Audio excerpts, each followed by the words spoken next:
Hi, எல்லோருக்கும் வணக்கம். Welcome to உங்கள் நான் கமல்ஹாசன். ஸோ இந்த வீடியோவில் நம்ம கமல் சார் பற்றின ஒரு புதிய தகவல் தான் டிஸ்கஸ் பண்ண போகிறோம்.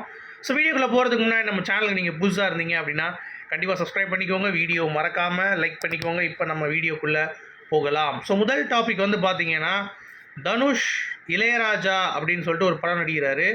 ஸோ அதில் கமல் சார் இன்றைக்கி வந்து பார்த்தீங்கன்னா அங்கே போய் அதற்கான வேலைகளை வந்து பார்த்து அங்கே சில அட்வைஸ் வந்து கொடுத்துருக்காரு.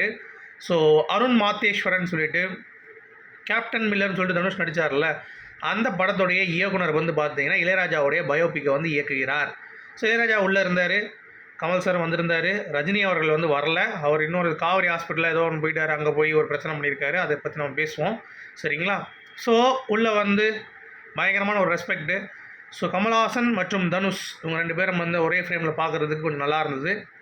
தனுஷ் ஏற்கனவே சொல்லியிருக்காரு, நான் கமல் சார் தொட்டதெல்லாம் வந்து என்னால் பண்ணவே முடியாதுங்க, தெனாலிலாம் அவ்வளோ ஈஸியாக பண்ணிட்டு போயிட்டார் அப்படின்ற மாதிரி பயங்கரம் புகழாரம் வந்து சூட்டியிருந்தார். ஸோ அதுக்கேற்ற மாதிரியே கமல் சார் வந்து பார்த்தீங்கன்னா தனுஷ்கிட்ட பேசிட்டு அடுத்து வந்து அருண் மாத்தேஸ்வரனுக்கு ஒரு ஐடியா வந்து கொடுத்தாரு. அதாவது இது வெறும் இளையராஜா அப்படின்னு சொல்லிட்டு நினச்சிக்காதீங்க, இசைஞானி மட்டும், பாரத் ரத்னா இளையராஜா, இது வாழ்த்து இல்லை, இது எங்களுடைய டிமாண்டு, மவனை படம் மட்டும் ஒழுங்காக வரல அவ்வளோதான் அப்படின்ற மாதிரி ஒரு சூப்பரான ஒரு பாயிண்ட் ஆஃப் வியூவில் வந்து பார்த்தீங்கன்னா அந்த டேரக்டருக்கு கமல் சார் எக்ஸ்பிளைன் பண்ண விதம் அப்படிங்கிறது வந்து பயங்கரமாக இருந்தது. டேரக்டர் வந்து மிரண்டே விட்டார். அடுத்து பேசின தனுஷ் அவர்கள், கமல்ஹாசன் அப்படின்றவர் வந்து பார்த்தீங்கன்னா என்னுடைய ஒரு நல்ல ஒரு லெஜெண்ட் ஆக்சுவலாக அவர். அது மட்டும் இல்லாமல் நிறைய பேர் அவரை ஃபாலோ பண்ணி தான் இப்போ வந்து சினிமாவில் நிறைய விஷயங்கள் வந்து பண்ணிகிட்டு இருக்காங்க. பட் எனக்கு ஆசை என்ன அப்படின்னு சொல்லிட்டு கமல்ஹாசன் அவர்கள் வந்து முன்னாடியே எனக்கு ரஜினி பற்றி ஒரு பயோபிக் பண்ணணும், இளையராஜா பற்றி பண்ணணும்னு ஆசை, ஸோ ரெண்டில் ஒன்று நடந்துச்சு அப்படின்ற மாதிரி பேசினார். அதுதான் கொஞ்சம் லெஜெண்டை வச்சு பேசியிருக்க வேண்டாம் அப்படின்ற மாதிரி தோணுச்சு. பட் மருமானுக்கும் மாமனாருக்கும் ஒரே பிரச்சனை தானே, அதே மாதிரி தான் நடந்துகிட்டு இருக்குது, சரியா? ஸோ அதை பற்றி நான் திருப்பி பேசுகிறேன். இது தனுஷோட ஒரு ஆட்டிடியூடா அப்படிங்கிறதுனால நிறைய பேர் வந்து கொஸ்டின் பண்ணிகிட்டு இருக்காங்க. என்னை பொறுத்த வரைக்கும் தனுஷ் ஓகே, அவர் ஏதோ ஆசைப்பட்டிருக்காரு, பண்ணியிருக்காரு. பட் இந்த மேடையில் அவர் வந்து கொஞ்சம் தவிர்த்திருக்கலாம் அப்படிங்கிறது தான். பட் இட்ஸ் ஓகே, பேசியாச்சு.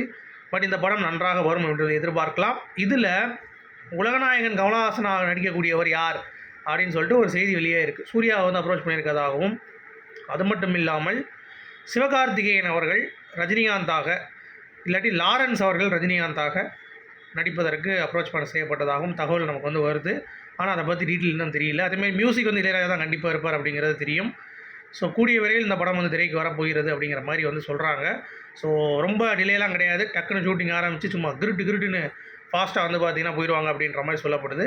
ஸோ வெயிட் பண்ணி பார்ப்போம் எந்த அளவுக்கு வந்து பார்த்திங்கன்னா இந்த படம் வந்து ஒரு இம்பேக்ட் வந்து க்ரியேட் பண்ணுது. ஏன்னா உலகநாயகன் துவங்கி வச்ச ஒரு ஃபங்க்ஷன் அப்படிங்கிறப்ப வேறு லெவலில் ஒரு இம்பேக்ட் வந்து கண்டிப்பாக இருக்கும் அப்படிங்கிறது தான் பாயிண்ட், சரியா? அடுத்து ரொம்ப முக்கியமான ஒரு அப்டேட் என்ன அப்படின்னா, மார்ச் 23ஆம் தேதி சீஃப் கெஸ்ட்டாக கமல் சார் வந்து பார்த்திங்கன்னா ஒரு இடத்துக்கு வந்து போகிறாரு. So college Rajalakshmi engineering college அப்படின்னு சொல்லிட்டு, ஸோ அவங்க வந்து அழைப்புதல் வந்து கொடுத்துருக்காங்க, நீங்கள் சீஃப் கெஸ்ட்டாக வரணும் அப்படின்னு சொல்லிட்டு. கமல் சார் வந்து அதுக்கு தயங்கவே இல்லையா, இப்போ என்ன வரணுமா கொடுங்க அப்படின்னு சொல்லிட்டு டவால் வந்து பார்த்திங்கன்னா வாங்கிட்டு நான் கண்டிப்பாக வரேன் அப்படின்ற மாதிரி அவங்களுக்கு ப்ராமிஸ் பண்ணி கொடுத்துட்டு, அது மட்டும் இல்லாமல் மாணவர்கள்லாம் என்னென்னலாம் பண்ணலாம், ப்ரொடக்டிவாக என்னென்ன பண்ணலாம் அப்படின்னு சொல்லி ஐடியாலாம் கேட்டிருக்காங்க. அது ஒரு அரை மணி நேரம் டிஸ்கஷன் போயிருக்குங்க. என்னடா அந்த மனுஷன் ஒரு ஆளையும் விட்டு வைக்க மாட்டார் போல், எல்லாத்துக்கும் வந்து அவருக்கு தெரிஞ்ச ஒரு சில விஷயங்களை வந்து சொல்லாமல் விட மாட்டார் அப்படின்ற மாதிரி தான் தோணுச்சு. அடுத்து இந்த மென்டலின்ஸ் தலைவன் நம்ம ரஜினிகாந்த் அவர்கள், ஏன் இந்த வேர்டுக்கு சொல்கிறேன் அப்படின்னா, ஃபுல்லாக பீதியில் இருக்காப்புல மனுஷன். காவேரி ஹாஸ்பிட்டலுக்கு கூப்பிட்ருக்காங்க, சும்மா ஒரு ஏதோ திறந்துருக்காங்களா என்னன்னு தெரியல, அது போயிருக்காரு. முந்தியெல்லாம் வந்து கமல்ஹாசன் வீடு பக்கம் தான் காவேரி ஹாஸ்பிட்டல் இருக்கும், ஆனால் இப்போ வந்து காவேரி ஹாஸ்பிட்டல் பக்கத்தில் தான் கமல்ஹாசன் வீடு இருக்கும் அப்படின்ற மாதிரி சொல்லிவிட்டு, அப்புறம் ஐயோ வேறு மாதிரி எழுதி விட்றாங்கப்பா அப்படின்ற மாதிரி தலையை நான் சொல்லிட்டு, ஏன்னா எலெக்ஷன் டைம் வேறு, என்ன பேசுறதுன்னு தெரியல, ஏதாவது பேசுனா நான் மாட்டிப்பேன், அதனால் அப்படின்னு சொல்லிட்டு, அப்போ என்ன எம்முக்கு வந்தீங்க ஃபங்க்ஷனுக்கு, எவன் உங்களுக்கு மைக்கை கொடுத்து வந்து உள்ளே கூப்பிட்டு வந்தான், மூடிட்டு வீட்டில் உட்கார வேண்டியதானே அப்படின்ற மாதிரி தான் தோணுச்சு. இல்லை ஷூட்டிங் ஸ்பாட்டு போய் உட்கார வேண்டியதானே, கேமரா மீடியா முன்னாடி நின்ட்டாங்களாம், பயமாக இருக்கான். சரி அப்படி சொல்கிறீங்களே, கமல்ஹாசன் அவர்களுடைய வீடு ஆழ்வார்பேட்டுங்கிறது தான் அடையாளங்க. காவேரி ஹாஸ்பிட்டல் ஆச்சு, என்ன மண்ணாங்கட்டி ஹாஸ்பிட்டல் ஆச்சு, அதெல்லாம் எவனும் கவலை கிடையாது, சரியா? இங்கே உட்காந்து எதையோ பலமுறை பேசுகிறாங்கிற பேரில் செருப்படி வாங்கிட்டு இருக்காங்க அப்படிங்கிறது தான். வயசுக்கு ஏற்ற பேச்சு இருக்கா ரஜினி அவர்களுக்கு, என்ன அங்கிள் அப்படின்ற மாதிரி தான் இருந்துச்சு. சரியா? ஸோ உங்களுடைய கருத்துக்கள் இதில் என்ன சொல்லுங்கள். வெறும் காமெடி பண்ணிட்டு காமெடி என்ன சொல்கிறது, ஒரு கேவலமாக வந்து பேசிட்டு போகிறது அப்படிங்கிறது இதுதானா அப்படின்ற மாதிரி தான் இருந்துச்சு. ஸோ செம அவருடைய ஸ்பீச்சு அப்படின்ற மாதிரி தான் நிறைய கமல் சார் ரசிகர்கள் இவர் பெரிய ஆளாச்சே அப்படின்ற மாதிரி கலாய்ச்சிட்டு இருக்காங்க போட்டு. வந்தால் மாட்டினா மொத்தமாக மாட்டுவானுங்க அப்படின்ற மாதிரி தனுஷ் ஓட்டிகிட்டு இருந்தானுங்க. ஏன்டா அப்புறம் எதுக்குடா ரஜினிகாந்தை கூப்பிட்டு வர வேண்டியதானடா ஸ்டேஜுக்கு, எதுக்குடா கமலஹாசனை கூப்பிட்டேன் அப்படின்ற மாதிரிலாம் வந்து கிளிக்க ஆரம்பிச்சான தனுஷை. பயோபிக் பண்ணுறாரு மண்ணாங்கட்டி அப்படின்ற மாதிரி வந்து கலாய்ச்சி விட்டாங்க அப்படிங்கிறது தான்.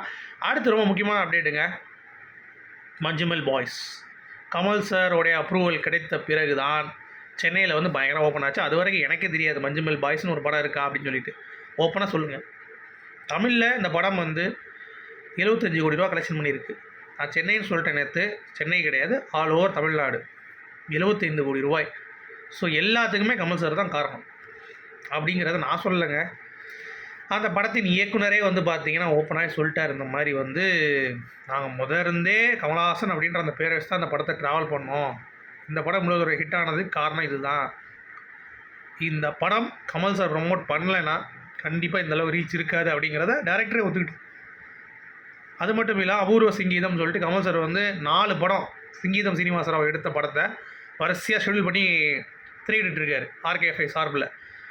அதில் சிதம்பரம் வந்து டெய்லி போய் உட்காந்து படம் பார்த்துட்ருக்காரு. ஸோ அந்தளவுக்கு ஒரு இம்பேக்ட் வந்து பார்த்திங்கன்னா இவங்க வந்து க்ரியேட் பண்ணியிருக்காங்க அப்படிங்கிறது தான் பாயிண்ட்டு. ஸோ அது மட்டும் இல்லாமல் கமல் சார் நல்லா வந்து புகழ்ந்தாருங்க. அதாவது ஒவ்வொரு விஷயமும் கமல் சாரோடைய அந்த ஹார்ட் ஒர்க்கு இதெல்லாம் வந்து தெரியாமல் போயிருச்சு. இப்போ அதை டிஸ்கஷன் பண்ணி இவ்வளோ இதெல்லாம் பண்ணியிருக்கீங்களா, எங்களோட நிறையா ஒர்க் பண்ணியிருக்கீங்களா அப்படிங்கிறதே வந்து பார்த்தீங்கன்னா எங்களுக்கு ஆச்சரியமாக இருந்துச்சு சொல்லிட்டு மஞ்சுமெல் பாய்ஸ் வந்து இயக்குனரே வந்து சொல்லியிருக்காரு.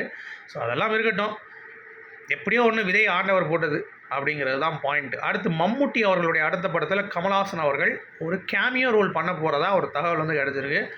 ஸோ என்ன படம் அப்படிங்கிறது தெரியல, அது வெயிட் பண்ணி பார்க்கலாம். ஓகேங்களா?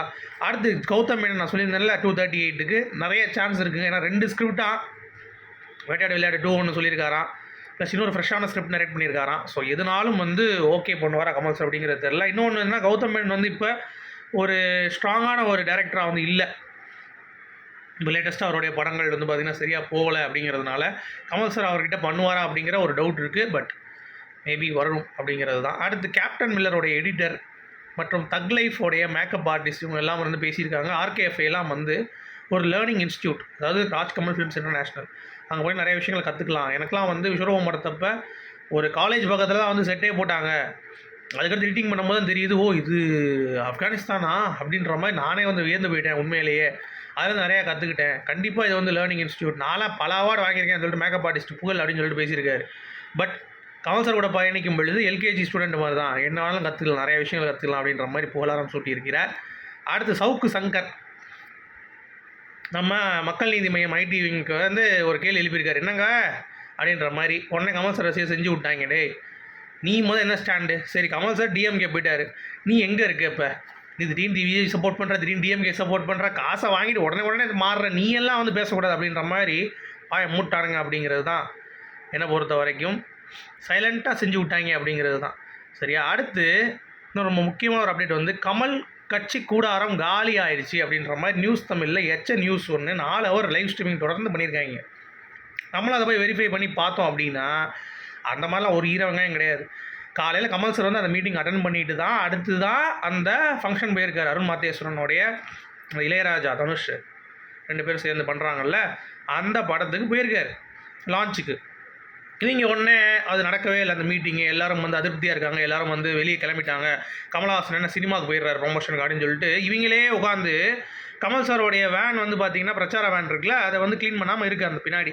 அங்கே போய் நின்றுட்டு பாருங்கள், இது கூட இன்னும் க்ளீன் பண்ணாமல் இருக்குது. ஏன்டா இன்னும் பிரச்சாரமே ஆரம்பிக்கல, அதுக்குள்ளே எதுக்குடா க்ளீன் பண்ணால், அப்போ முன்னாடி வந்து க்ளீன் பண்ணிட்டு போவேன், அதெல்லாம் வந்து உனக்கு சொல்லணும் அப்படின்ற மாதிரி தான் இருந்துச்சு.